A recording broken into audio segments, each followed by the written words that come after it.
Good evening everybody. Hope कि आप लोगों की तैयारी अच्छी चल रही होगी।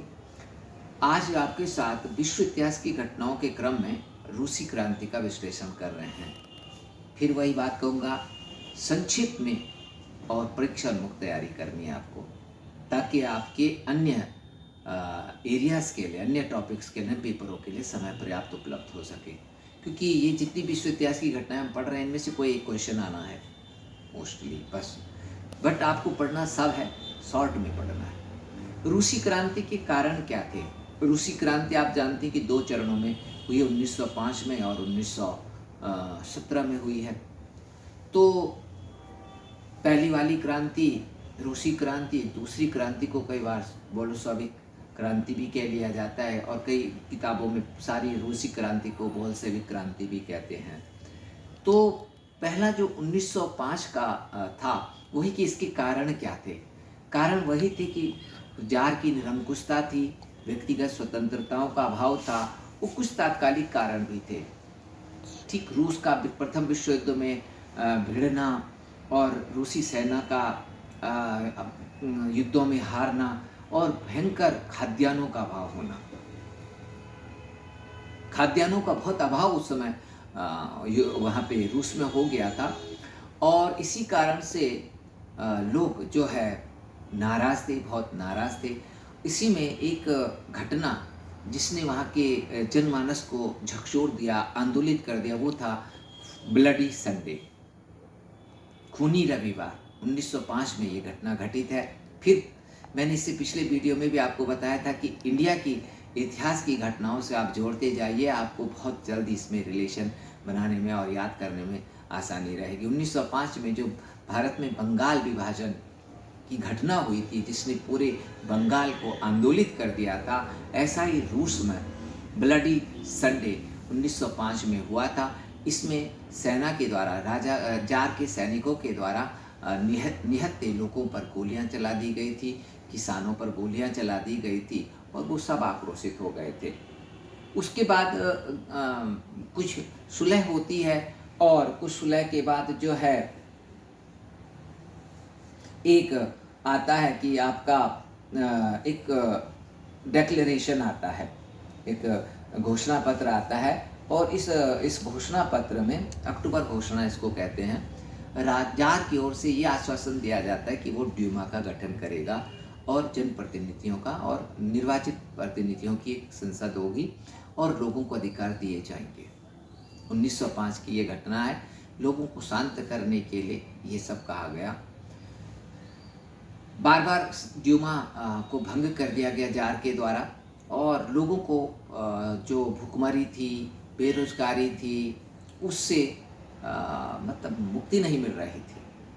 बहुत असमानता थी रूसी समाज में उस समय, क्योंकि भूमि पर और उत्पादन के साधनों पर कुछ ही लोगों का नियंत्रण था। इसीलिए आप देखते हैं कि साम्यवाद जो रूस में 1917 के बाद आया है, वो उत्पादन और वितरण के साधनों का राष्ट्रीयकरण करता है, क्योंकि रूस में सबसे अधिक असमानता, उद्योगों की जो कमाई थी वो सब कुछ पूंजीपतियों के हाथ में एकत्रित हो रही थी, और जो कृषि से या भूमि से जो कमाई थी वो कुछ जमींदारों के हाथ में इकट्ठा होती जा रही थी। तो इस असमानता ने चर्च की जो सुप्रीमेसी रही पूरे यूरोप में, और राजतंत्रों की जो सुप्रीमेसी रही, उसके खिलाफ भी वहाँ पे विचारकों का और एक प्रकार का वैचारिक जागरण हुआ। जैसे कि फ्रांस में प्रबोधनवाद का प्रभाव देखते हैं, वैसे ही रशिया में भी था। निश्चित रूप से मार्क्स के विचारों का प्रभाव तो था ही रशिया में, तभी तो वही लेनिन ने मार्क्सवाद की पूरा अपना स्थापित कर दिया। लेकिन मार्क्स के विचारों के अलावा शून्यवाद का भी वहाँ पे माना जाता है कि बहुत प्रभाव था। एक कम किताबों में आपको पढ़ने को मिलेगा शून्यवाद, निहिलिज्म इसको कहते हैं अंग्रेजी में। और मार्क्स की, इवन कार्ल मार्क्स के विचारों को भी अगर आप देखेंगे तो कहीं ना कहीं यहीं से प्रेरित थे।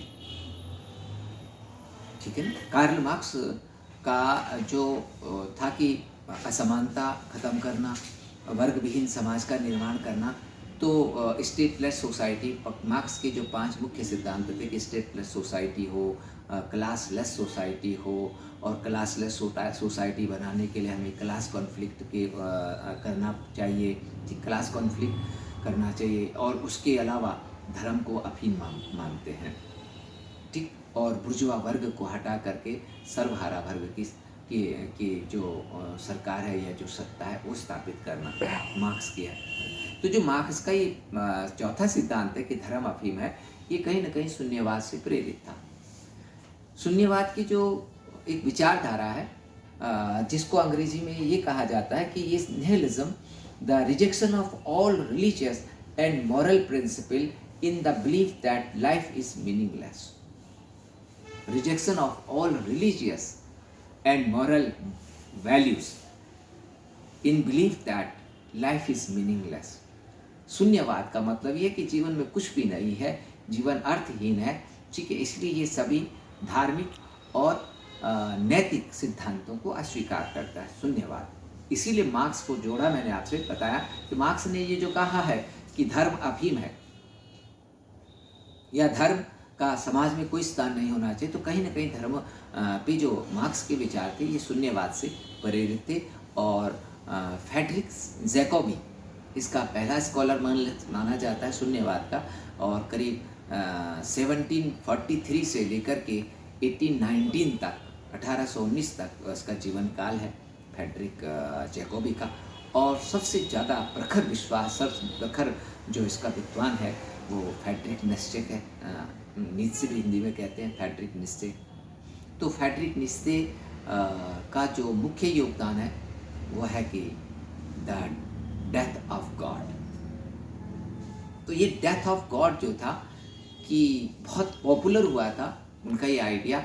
हालांकि ये काफ़ी मतलब रूसी क्रांति के बहुत बाद ये आइडिया आया है, लेकिन जो मूल विद्वान थे फ्रेडरिक जैकोबी वगैरह, उनके विचार, और एक उसमें और भी नाम है, वो है सारेन करकेगार्ड। सारेन करकेगार्ड, फ्रेडरिक जैकोबी के बाद सारेन करकेगार्ड ने ये शून्यवाद को प्रेरित किया था। कुल मिलाकर शून्यवाद ये कहता है कि चर्च और ईश्वर जैसी जो अवधारणाएं, इसका कोई आधुनिक तर्क संगत समाजों में कोई महत्व नहीं है।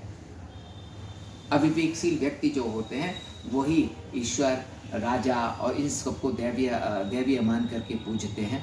तर्क संगत समाजों में इनका कोई स्थान नहीं है। शून्यवाद इसका विरोध करता है, सभी प्रकार की नैतिक भाषाओं, नैतिक मूल्यों का विरोध करता है। बल्कि जो फ्रेडरिक नीत्शे जिसको मैं बता रहा हूँ, वो जो डेथ ऑफ गॉड के राइटर हैं, वो तो कहते हैं कि क्रिश्चियनिटी को must think beyond the concept of God, वो ये कहते हैं। बट इन सारे विचारों ने कुल मिलाकर के जो जार के प्रति जनता की श्रद्धा थी, जो परंपरागत पदाधिकार के प्रति, ट्रेडिशनल अथॉरिटी के प्रति जो श्रद्धा हुआ करती थी समाजों में, ट्रेडिशनल अथॉरिटी के प्रति, वो अथॉरिटी को लोगों ने चैलेंज करना शुरू कर दिया।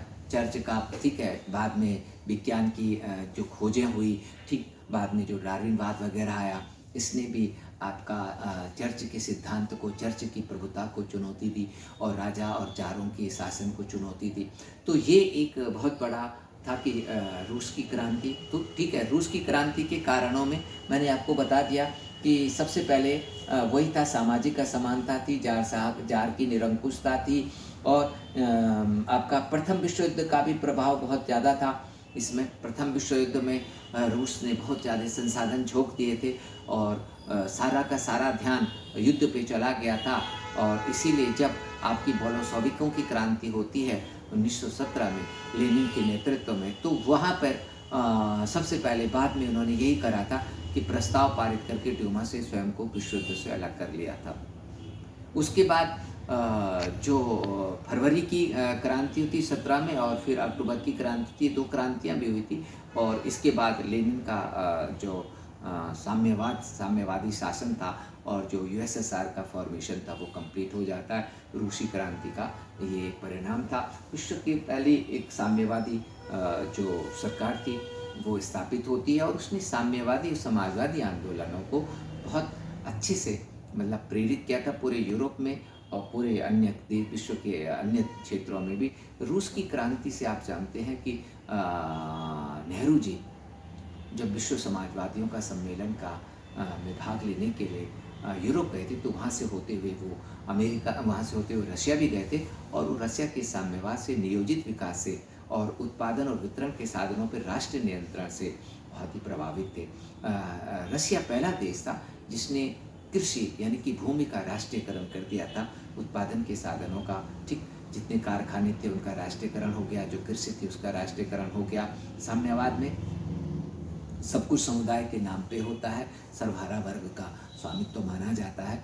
और बाद में आप जानते हैं कि स्वतंत्रता के बाद हमारी जो नियोजित विकास की रणनीति थी, पंचवर्षीय योजनाएं जो थी, वो कहीं ना कहीं रूस के साम्यवाद से ही प्रेरित थी। हमारा ये था कि हमारा उनका पूर्ण साम्यवाद था, हमने समाजवादी अर्थव्यवस्था को अपनाया था। समाजवादी अर्थव्यवस्था मूलतः एक मिक्स्ड ओनरशिप पर आधारित होती है, जबकि जो साम्यवाद है, जो रशिया का साम्यवाद था, वो टोटल स्टेट ओनरशिप, पूर्णतः राज्य के नियंत्रण पर आधारित होता। लेकिन हमने साम्यवाद की जगह समाजवादी अर्थव्यवस्था, socialistic pattern of the society या एगलिटेरियन सोसाइटी की बात की थी।